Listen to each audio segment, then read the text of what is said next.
Hello everyone. So నార్మల్గా conversions ఎలా చేయాలి అనేది బేసిక్గా నాన్ మ్యాథ్స్ స్టూడెంట్స్కి అర్థమయ్యే విధంగా అయితే ఎక్స్ప్లెయిన్ చేస్తాను. సో మనకి ఏం తెలుసు, 1 metre is equals to 100 centimetre అని తెలుసు. ఓకే, దీన్ని మనం ఇంకో విధంగా కూడా రాసుకోవచ్చు. ఏంటి అంటే 1 metre is equals to 1 into 100 centimetre, or దీన్ని ఇట్లా కూడా రాసుకోవచ్చు కదా, 100 ఇంటూ 1 సెంటీమీటర్. ఎలా రాసినా కూడా సేమే అవుతుంది, అవునా? 100 ఇంటూ 1 అన్నా కూడా సేమే కదా. ఓకే, సో ఇప్పుడు నేను ఒక క్వశ్చన్ ఇస్తాను చూడండి. కన్వర్ట్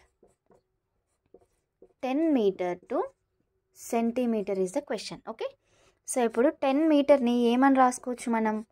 10 ఇంటూ 1 మీటర్ అని రాసుకోవచ్చు కదా. ఓకే, సో మనకి 1 మీటర్ వాల్యూ ఎంత? ఇక్కడ 100.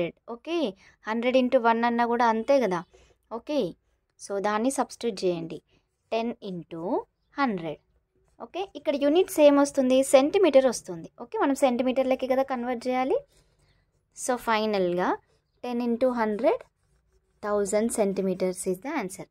ఒకవేళ మ్యాథ్స్ స్టూడెంట్స్ అయితే డైరెక్ట్గానే రాసుకోవచ్చు, బట్ నాన్ మ్యాథ్స్ స్టూడెంట్స్ వాళ్ళకి ఇది డైరెక్ట్ 100 సెంటీమీటర్ అంటే గుర్తుపెట్టుకునవడం, ఇది కిందికి తీసుకురావడం, డినామినేటర్లు అవన్నీ అర్థం కాదు.